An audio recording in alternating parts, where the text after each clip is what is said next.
copy of the Open Meetings Act is posted at the back of this room, and this is a special pre-council to discuss an issue of importance to the city and to this council in particular about the timeline with which we receive information about the city's budget in a budgeting year and beyond.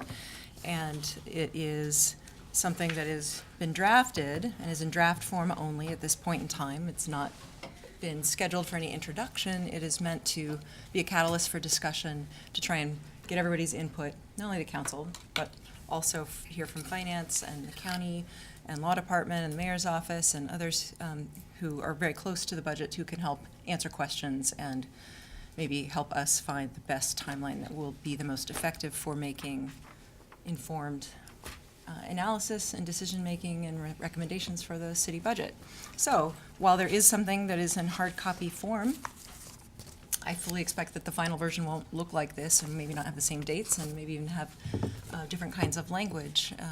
Some preliminary feedback from Carl suggested that perhaps some of the county dates for budget meetings might want to be synced up with the county board. That feedback I got from Cindy was really good about potentially making some of the language a little more general. So I thought we could just open it up. Really, the agenda is to provide feedback, make sure that it's responsive to concerns people have raised in the past, and then revise it from there.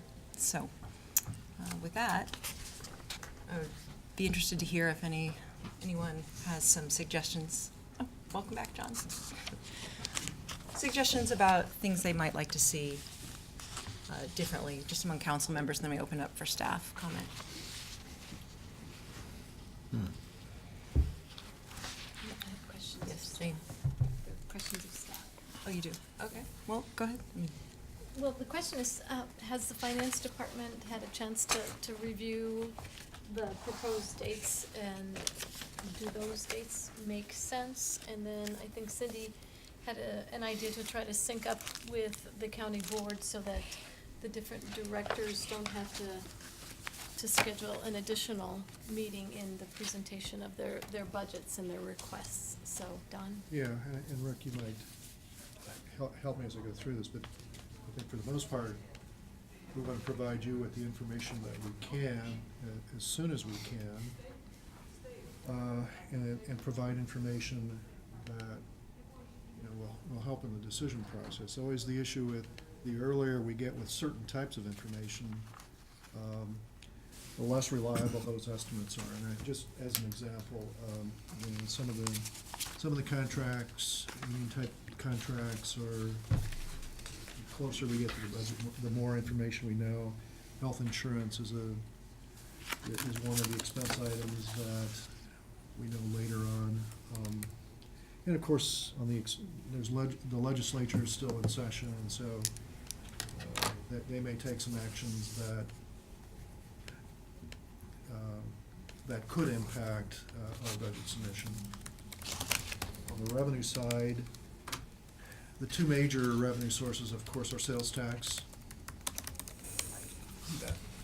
and property taxes. And on the sales tax, the more history we have, the more comfortable we know what the trend is.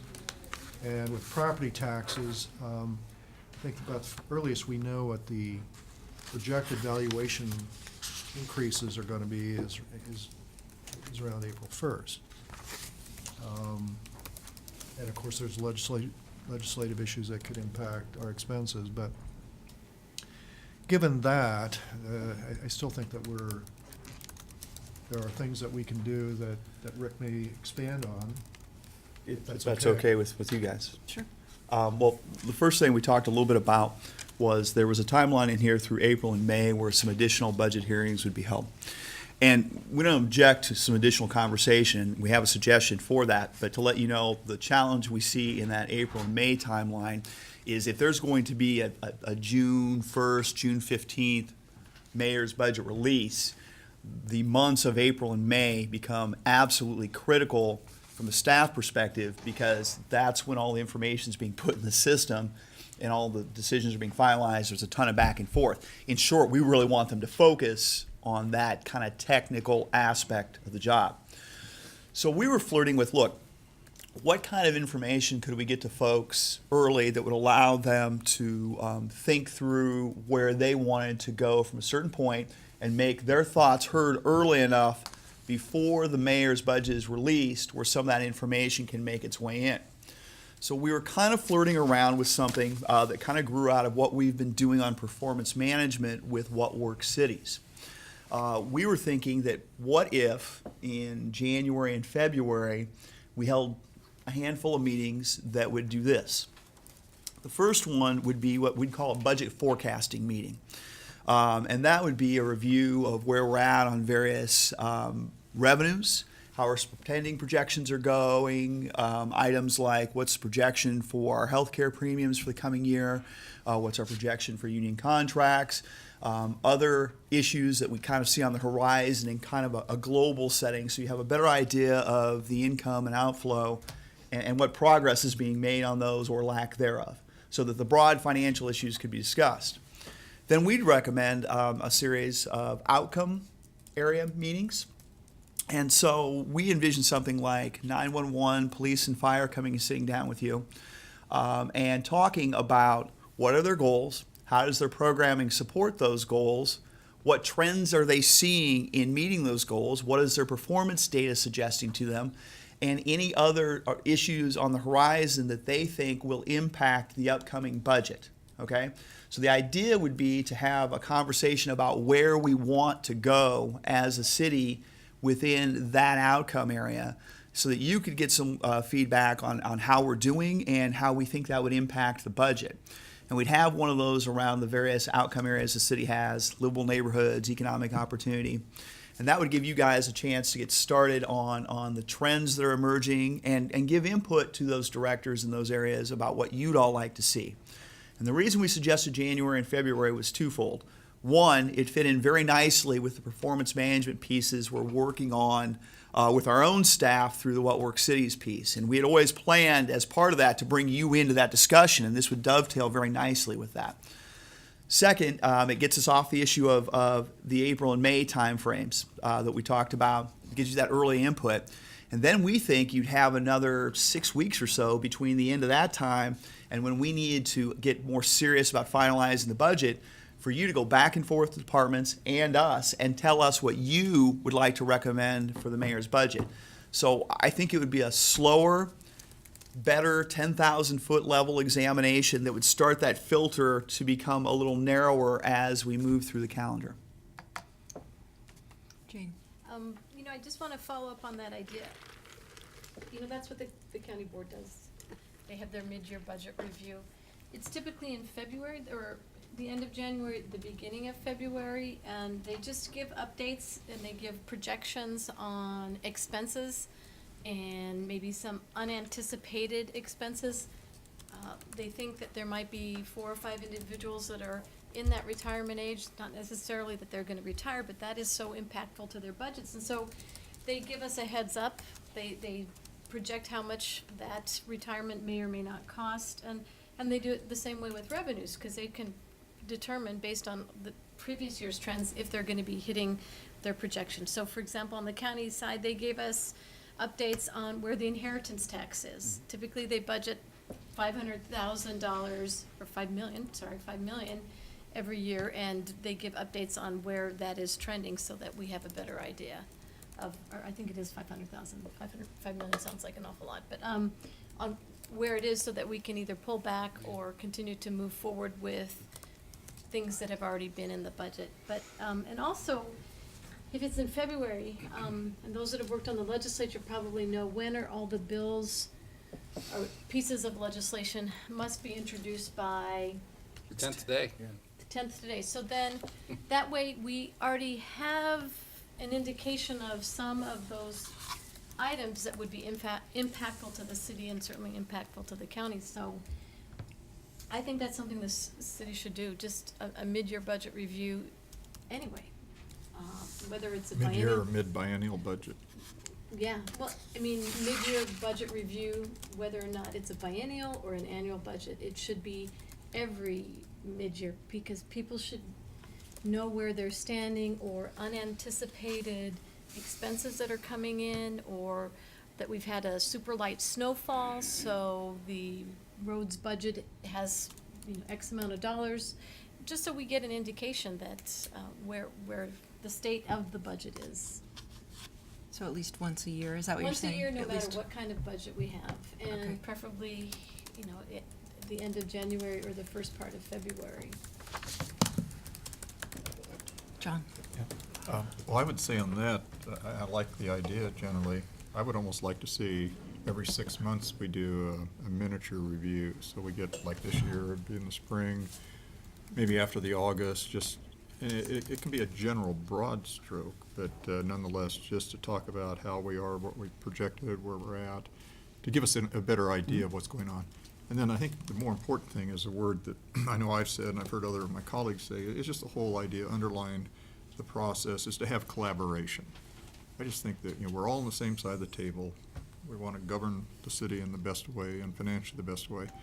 And it just makes sense to be able to share information, understand where there's an emerging need in one department, maybe a lesser need in another, and kind of keep some of those earlier times to be generalized, and then those of us on the council can express to the administration that, we agree on these, but we really would like to see something else done in this department and so forth.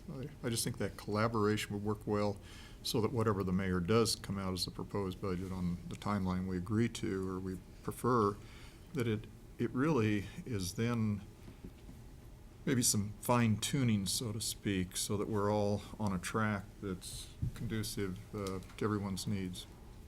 I think that makes sense, and I just wanted to react to that. In this draft, initial draft, the layout was sort of starting meetings twice a week in April, going from April to June. But what we've heard counter proposal is to start some of these big macro study of the issues in January or February. Either one would allow for more knowledge earlier in the process, but am I hearing you saying that you prefer maybe the earlier so that there could be more collaboration in the intervening months, so that before the budget's released, you've had a chance to give more direction to departments before it's released, I mean, more direction to the city? Well, I think there are two or three things. Again, the veil on all of it is collaboration and communication. But like Jane was saying, I kind of think from the business world too, you just do, on a day-to-day basis, we don't need to be involved, but you have like 6-month updates of how the progress is going, and then as you get toward the 18-month mark or so in the biennium, then it becomes more direct on things, but before the mayor does, when they're really talking about some basic issues, so we can at least say, this is what we're interested in, these are what we're interested in, and share that so that, and then if there's disagreement from the administration with us, we discuss it and just share that in a collaborative manner. I appreciate what you've put together. I guess the one thing I would say on that, in sort of a similar vein, last spring, Trent and some others of us had asked for information earlier. Under the charter, as the administration said, we have till July 1st essentially. And so this is just resolution. It can be changed at any time. And so I guess I'm interested in seeing something. We do have a framework that needs to be followed. And resolution just doesn't preserve that to the future. Okay. Well, some of us have, do you want to speak to that? Yeah, I think we've had some positive conversations with the mayor's office that if this is something that we put out, that it will be followed, especially since it'll be going through this body and the mayor's office, and essentially the product will be a collaboration there. I do like what I'm hearing as far as the mid-year update. I think that's incredibly important. I might also suggest something in the off year on the budget in the interim. And I'd have a conversation with Rick, Cindy, and Larry about that. And I think that in that off year, you may have new council members that are coming on. You may have extenuating circumstances that are going on in city government. I think at the very least for onboarding some new council members, like we've had some changeover, in the last couple of years, going to have some changeover this year. I think it gets them better acclimated to the budget process, because the first year, it goes by so quick. And then the second year, your head's spinning because you have all these departments that you're really getting introduced to their goals quickly, and not being able to understand exactly what's going on in that department, or even what they're supposed to do by statute or by city ordinance. I think what Larry's laid out here is a good start to individualizing some of those hearings, so that it's so that the time's not the issue between them. And, you know, maybe some of the dates might need to be moved around, but I think that's a minor thing. But I'm kind of more interested in the off year, because I think as a new council member, when you're drinking from the fire hose, and understanding the budget as you move towards that first August where you're going to vote on it, just helps you be more effective in the second year when that comes forward. That's been my experience. I think I got very little out of the first year. I got a little bit more out of the second year, and I got a lot out of the very little out of the first, a lot out of the second, very little again out of the third, and then this last budget, I mean, I think I could swim with the best of them as far as the budget goes. So I think that would be incredibly helpful. If I may too, and I think Carl may remember, when we decided on the biennial budget, we purposely went to having it not in the year of the mayoral election, in an election year, so that it would help new members, new mayors, or whomever, to have an opportunity to work themselves in for a good year. Yeah. And I think it's working better that way. I think it matches up with, you know, the State Appropriations Committee gives the opportunity for every agency to come forward every year. Even though they pass a biennial budget, in the off year, they still give each agency the opportunity to come forward and talk to committee members about that. I think, you know, giving them the opportunity in some form or fashion to talk about what's going on just gives you a little bit better idea, and it kind of dovetails on what John's talking about, you know, a mid-year review, or you know, to only see those departments' goals every 2 years, I think doesn't do the justice of the missions that they have within their respective departments. Carl? Glad that Dennis is here. Just looking at Larry's list of the proposed dates, I counted them off, and there are 8 different city-county agencies that we share. And so whenever we schedule this, I wondered, would it make sense to do a joint hearing where council and commissioners both come together at the same time to engage the heads of those different agencies, so that we're all privy to the same questions and answers and information, and get the date figured out so that it works for both of us, if there would be some sense in doing things that way.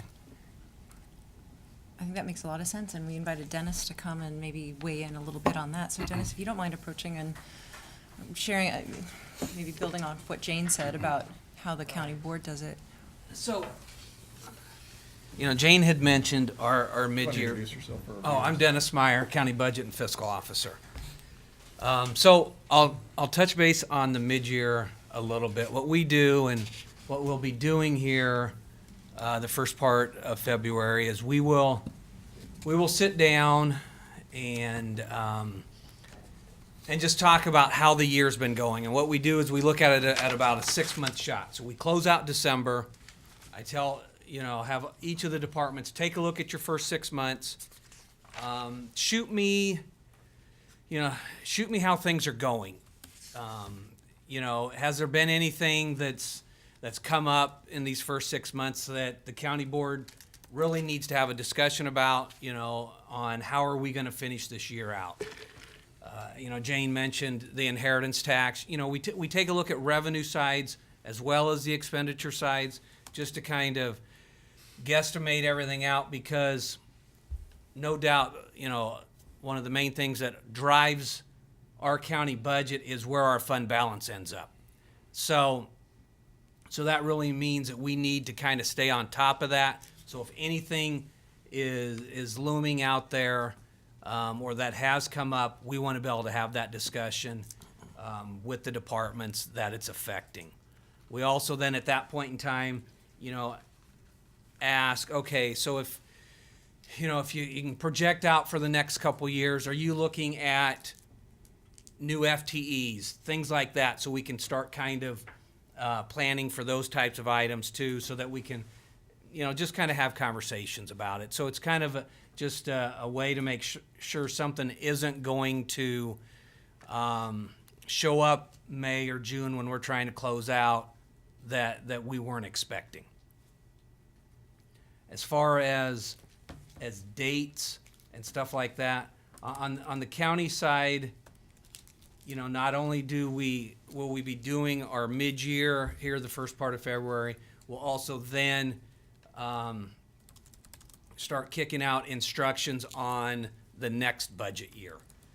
So that process will take place over the month of March, part of April, where departments are out there preparing their own budgets for the next fiscal year. We then do our own county department budget hearings, usually about the middle of May is when we sit down with each of them and go over that information.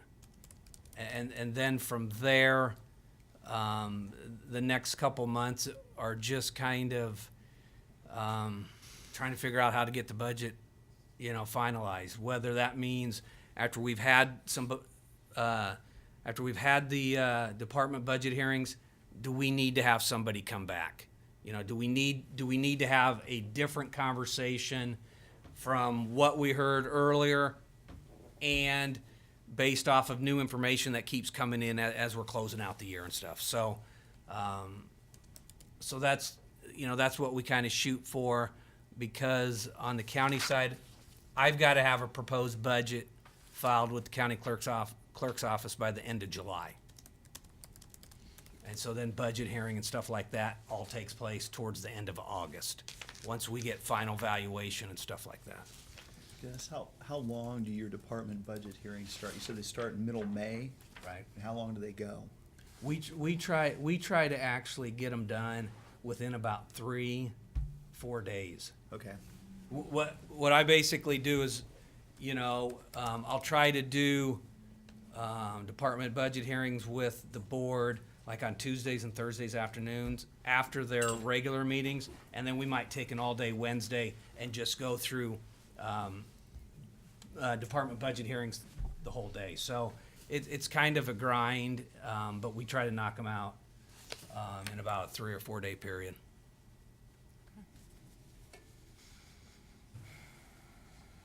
And then Dennis, I forget, when are salary adjustments made for those that are non-union, unrepresented? Well, the unrepresented is pretty close. Most of our union contracts are around the middle of August is their date. The unrepresented, now, we might not always get them done by the middle of August, but that's where they're still about that same time frame. So it will always be retro back to about the August date. So we have a few department heads, all the elected officials, and all of that around the first part of, or it's right around January 1. Dennis, could you remind us of what your fiscal year is, how it's different from the We county are to July 1 through June 30. Okay. So we're a little bit different because we actually operate for almost 2 months of the fiscal year without an adopted budget. Because we adopt around the end of August. So it's, that it all gets back into the statute that says no matter what your fiscal year end is, you file it with the state auditor's office by September 20th. So the majority of the subdivisions in the state are June 30th. So, come July, you've got a lot of political subdivisions that are into a month that there is no adopted budget. but there's a statute that says you can only spend, you know, so much based off of last year's and all of that. But yeah, that kind of gets into just, you know, kind of a weird time frame for a little bit. I can imagine. Are there other questions for Dennis about these? If we Yeah. could maybe get a copy of some of the schedules going back the last few years, just to get a good sense of when those meetings happen and how we might And I'm potentially. I'm kind of in the process right now because we do that budgeting. I try to kind of put together kind of a calendar that I kind of hand out at the mid-year, just to kind of say, okay, here's what we're kind of looking at for this coming budget season, so I can start getting county board members locked into dates and stuff like that, so we can do budget hearings and everything like that. So I've got no problem getting you that information. Okay, thank you. So Laren, I guess, are you thinking of trying to piggyback on when the county board meets with the department directors? Is That was the suggestion okay. that Carl brought forward. I thought that Yeah. might be a good efficiency thing for the city and county to do. Yeah. I do too. But maybe the mayor's office wants to wait Well, as well. it's not that we don't want to do that, but there is a fundamental difference between a budget that's the year that runs July 1st and September 1st. Well, the one thing I would ask you not to do is drag all the city hearings back to the May date for the joint hearings. Right. That's the kind of part we'd like to avoid, I think. If you're suggesting that, hey, while they're having their hearings in the joint departments, we would like to be involved, I mean, I think that was the joint departments are gonna have to be ready to go anyway, regardless of what we tell them. So that would make some sense. Right. As long as we then don't move all the city departments back, because they will not be ready to go. And I think some of the more, it sounded like the more macro kind of discussions you might be having with your county department budgets are sort of mid-February. So an earlier time frame for a more macro snapshot of what's happening would be in sync with what the mayor's office Right, is because we suggesting. start talking about, you know, what are our plans for this next budget year, and start handing out our instructions on, you know, what the county board's expecting for the upcoming budgets to be completed.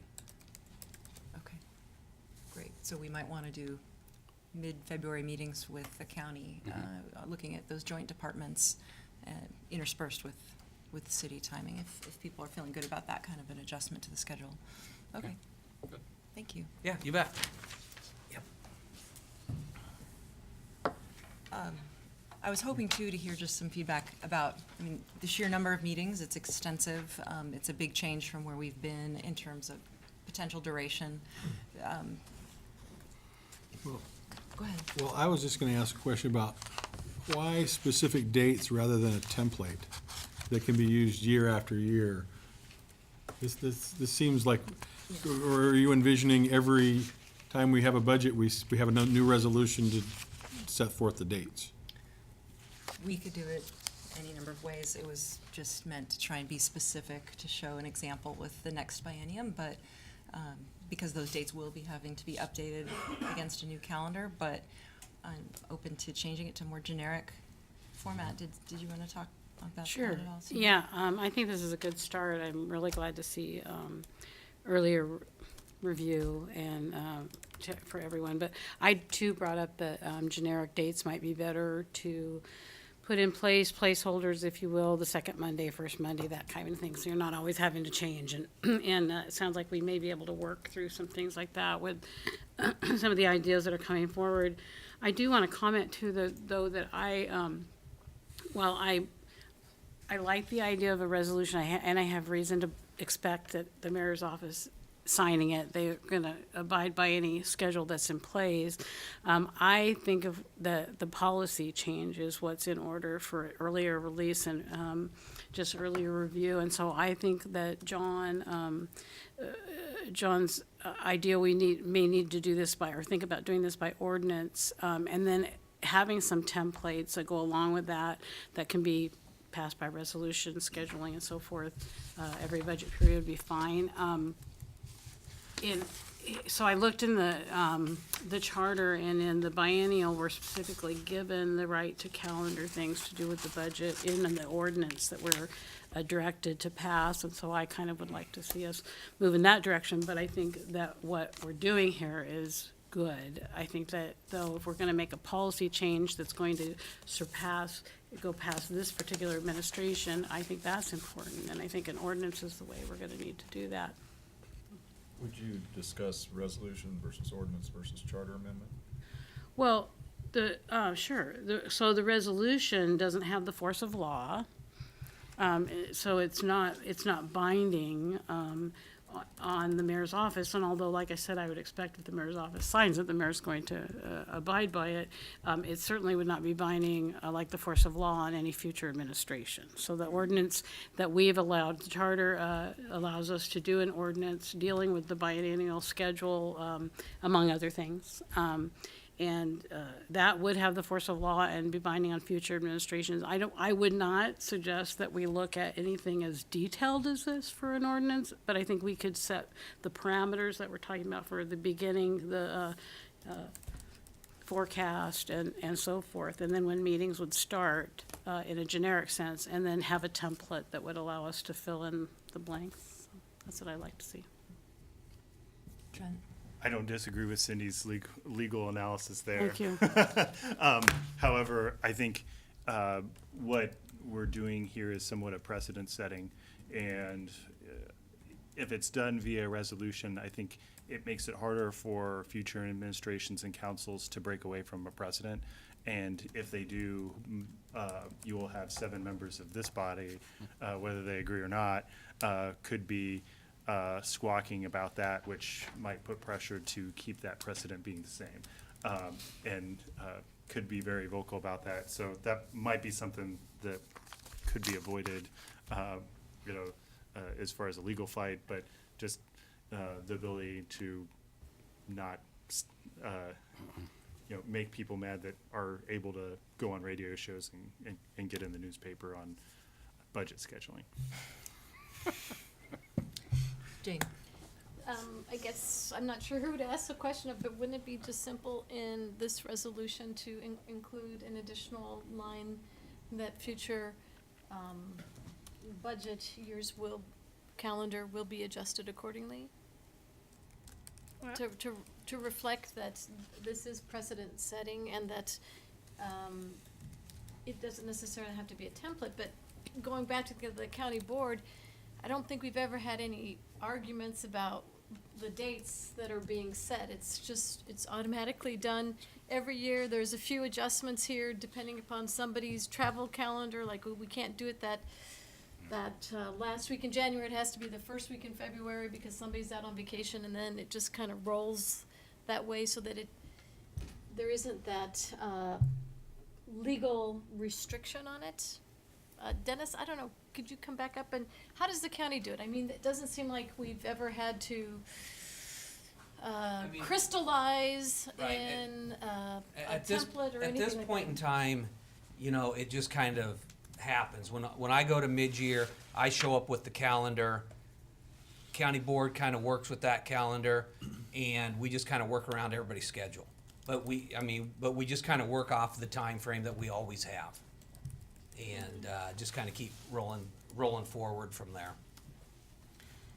But there is a real structural difference between the county board and the city, because we have an administration and a legislative body. Both have to agree to work in this way. And so I think what Cindy was saying is a resolution does not have force other than we've all agreed to do it. But that agreement only lasts as long as the administration or the council desires it to continue. Well, I think there might be worth asking about the history of the city too, because I think one of the things, if we make it more rigid and less flexible to adapt to changing needs, potentially, future councils may not want to do it the way we do it. So I don't know if Jan and Sherry, who've been doing, or Don, if you want to I'll just comment a mention little bit on. an example. At one time, and John, you'll remember this, the city council had a budget retreat, and I think Steve Hubka provided a 5-year strategic forecast at that point.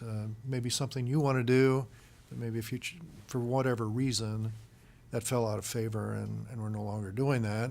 But that's the issue with putting certain items in ordinance, and then you gotta go change the ordinance to take that out. You know, Go ahead, John.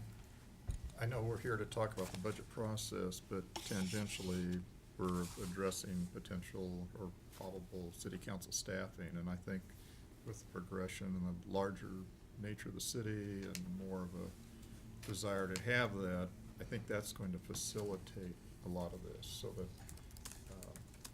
some of the groundwork can be done, much like Dennis might do for the county or Kerry or whomever. And so if we can get to that position, I think that dovetails into some of this, so that the legwork is done and will help us stay on track, so we get more of a continuity there. Because you're right, we haven't done those for a long time, and we used to do those.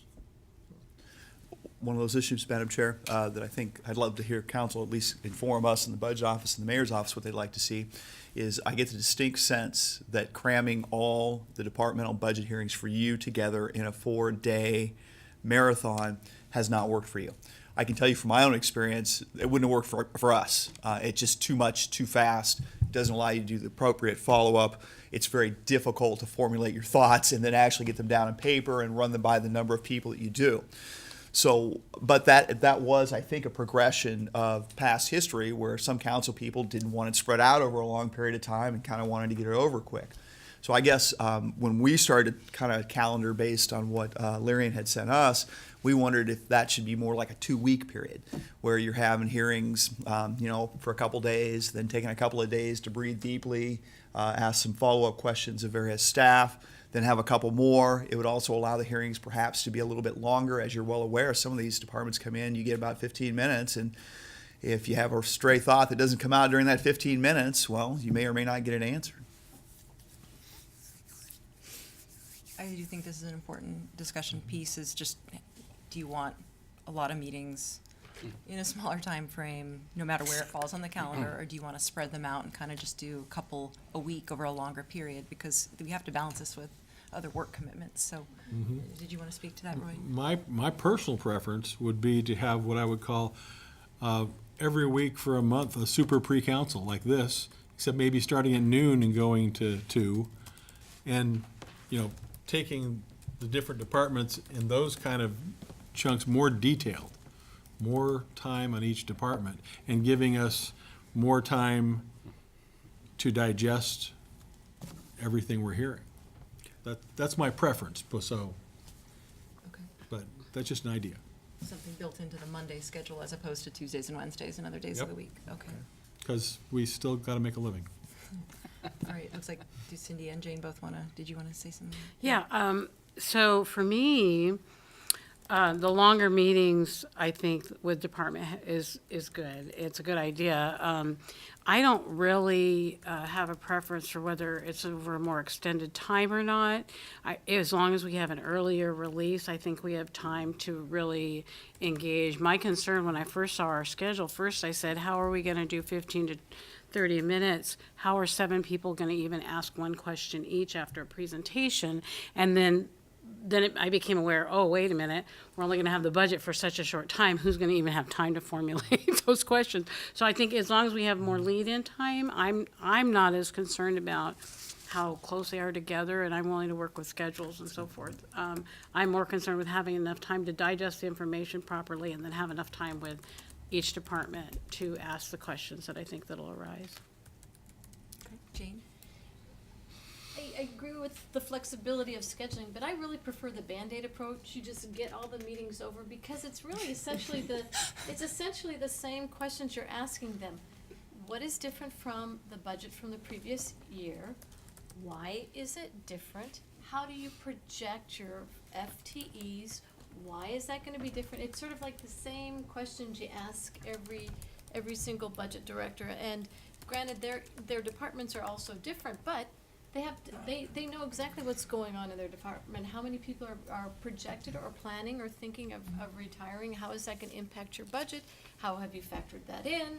Are there going to be any additional sources of revenues that you are have in the works? Are there grant monies that you have already filed for? When, it's, to me, I don't know, it's because maybe the way the county does it and the way the city does it, there's just a little bit more experience on budget, so there's not a lot that changes from the previous year unless there's something big that's gonna be happening in the next year, or something that is unpredicted, but, you know, you should be able to figure it out or discuss it or talk about it. Trent? I don't disagree with that point, although I think what happens is you give certain departments a lot of time that you might need more time, and as a council member, I feel like we have to hurry along to the next department because we have to stay on schedule. Otherwise, we're going to blow through an entire day and not and you know want to be respectful of people's time when they need to leave. And I guess I don't necessarily mind doing each on individual day. You know, maybe there's something where you do a few of them in a day, but you spread it out so that there's not, you know, 12 departments on one day, so that at the end of it your head hurts. I mean, because that's where I feel like we are now. We're at a place where we dump a ton of information onto all 7 of us, and then there's an expectation that we turn around 2 days later and offer potential changes to a document that we've barely had 3 or 4 days to digest and recover from. So I don't mind the multiple meetings in a day. Just if we could protract that time a little bit more, I think it would help us make better decisions and be prepared for that first meeting where we openly discuss changes that we're. And then the other thing is, if I'm like this year putting out potential changes, and we have a 2-day period between the two, I have 7 people to call. So I'm calling Carl, I'm calling Larry, I'm calling Roy, I'm calling John, I'm calling Jane, Cindy, I'm calling the mayor's office to try to figure out where this stuff goes. So the longer period of time that I had to do that, or to build a consensus around things, I think the product might be better, or at least the understanding might be better. John, can I react? Oh, no, go ahead. Is this on the same topic? Yeah, I think that, you know, Jane and Trent have some good ideas there. I'd like to re-inject what Roy said, and thinking of my experience, way back when the council would have directors and meetings in the morning, we'd have sit here and have a lunch together, brown bag, and then the afternoon session at 1:30. I kind of like the 12 to 2 idea. We could get maybe 2 departments. I think it does help those council members who, you know, have a time commitment elsewhere. But in a 3-week period, you could cover some major ones, and maybe you do a half hour for a few. And then, I re-inject, I think some of the things Trent said, having what I propose as a chief of staff and a researcher, I think those individuals, along with one other person, could really facilitate where we could submit our ideas, have that person do some of the legwork for us to get a sounding board. And then the other thing Jane mentioned, which I think is good, is maybe have something of an outline of some general things that each department needs to bring. So we have it all the time, keep a notebook of, like the retirements, that's a big one. Some healthcare costs, maybe looking at single versus family and some of that, and turnover. And there's some elements there that do have a common nature, and then there are others that are unique to that department. So I think between staffing, the 2-hour approach that Roy was saying, and that outline, at least in the early stages, we get it out there. Yep. And Combine meetings, combine council members. it's probably important to distinguish, it seems like there are 2 types of meetings that we're talking about. The questions that Jane was listing off and that you were reiterating as important questions to be asking really are questions of people who've prepared their budgets and have the go-ahead to move forward with presenting that to council. Whereas I think some of these earlier meetings to look at macro issues are before the departments know what they're going to receive or how the decisions will be made coming out of the mayor's office with their requests. So it's sort of stage 1, stage 2. Stage 1 questions are a little different than the ones I mean, they're related, of course, but those are sort of what are the big changes? What's changed since the last biennium? What new capital costs do you foresee that, how will technology be, affecting your needs? Some of those issues can be asked earlier and maybe over a longer period of time. But once the budget's released, we do have to still have some meetings to understand where everything came down. So maybe those are going to have to be more condensed in more of a Band-Aid approach. But I think the hope is that if we've had this macro analysis, this macro investigation early on so that we are more informed, those meetings won't actually take as long because we kind of know what we're ready to kind of fire back with and ask questions about. I think Is that's that- it exactly, because the county board with the mid-year budget review, we kind of have a better idea of how the budget process works, where people are at, and you get a good dialogue. And, you know, once you're in that cycle, you're better informed and you have more familiarity with the whole budget process, so that when it comes time for the way the county board does the intense meetings, you can ask a lot of pretty good questions because you've been kept apprised before, so it is more familiar. Sometimes even the same budget year doesn't make much sense, but anyway, you get through it and you have a greater understanding, hopefully. Okay. Well, I think everyone probably would appreciate a break before the next meeting since we are going back to back to back today. Is there any other final comments people want to share now? Or otherwise, I would say maybe could email the council further ideas that may come out of this meeting. If Rick, you want to send us more suggestions, Dennis, thank you for agreeing to kind of share your calendar with us. Budget, staff, finance, if you guys have more input that you think we need, we'll work on kind of an updated draft based on this input and circle back maybe at an organizational meeting or a future pre-council. Does that sound good? We have to be careful in emailing now. That's Right, right. we can't have the conversations on email, Well, but I we can mean, distribute well, information. And I've asked Jeff to make another presentation on this, because I think there's some differences here that we need to, that's, I don't know when you want to Not for schedule now. it, but, Okay, all right. thank you, everybody. Hey, Adjourned. in